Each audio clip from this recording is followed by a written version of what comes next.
ஜெய் சாய்ராம். ஜெய் சாய்ராம். உலகெங்கிலும் இருக்கிற நம்முடைய சாய் சொந்தங்களுக்கு இவ்விதமான கூட்டு பிரார்த்தனைகளை வெற்றிகரமாக நிகழ்த்துவதற்கு நம்முடைய பெற்றோருடைய வாழ்த்துக்களாலும் நாம் வணங்குகின்ற எல்லா தெய்வங்களுடைய பிரதிநிதியாக இருக்கிற நம்முடைய சாய்நாதருடைய பேரொழினாலும் உங்களுடைய பேராதரவினாலும் இத்தகைய பிரார்த்தனைகள் வெற்றிகரமாக நிறைவேறுகிறது.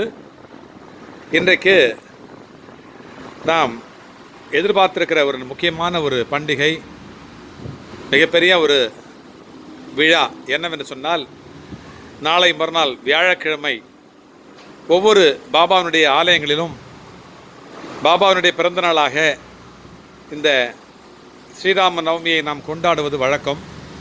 உலகெங்கிலும் இருக்கிற எல்லா சாய் ஆலயங்களிலும் இந்த விழாவை மிகவும் கோலாகலமாக கொண்டாடுவார்கள். அந்த வகையிலே இன்றைக்கு நம்முடைய வழித்துணை பாபா வண்டலூர் அந்த கூட்டு பிரார்த்தனை கோபுரத்திலிருந்து இந்த வீடியோ எடுத்து பதிவிடப்படுகிறது. என்னவென்று சொன்னால், நம்முடைய கூட்டு பிரார்த்தனை கோபுரத்திற்கு யாருமே வரவில்லை என்று சொன்னாலும் கூட கண்டிப்பாக பாபாவிற்கு பணிவிடைகள் செய்வதற்காக ஓரிரு பக்தர்கள் கண்டிப்பாக இருக்கிறார்கள்.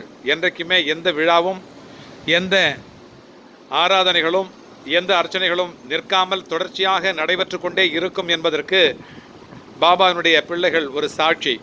ஆகவே இன்றைக்கு வரவிருக்கிற நல்ல ஒரு விழாவை ஆண்டாண்டு காலமாக கொண்டாடி கொண்டிருப்பது போலவே இந்த ஆண்டும் கூட நம்முடைய இந்த பாபாவினுடைய ஆலயத்திலே இந்த விழாவை சிறப்பாக கொண்டாடுவதற்காக நம்முடைய பிரார்த்தனை கோபுரத்தில் இருக்கிற எல்லா சிலைகளையும் நாம் இங்கே அபிஷேகம் செய்து துடைத்து அதற்கான வேலைகளை மிகவும் நேர்த்தியாக செய்து கொண்டிருக்கிறோம்.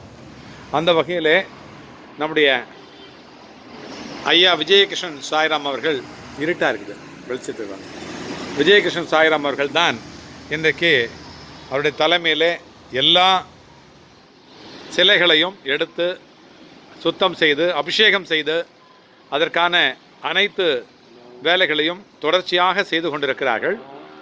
நாம் பார்ப்போம், அடுத்தடுத்து ஒவ்வொரு சிலையாக நாம் பார்ப்போம். இன்றைக்கு எத்தனையோ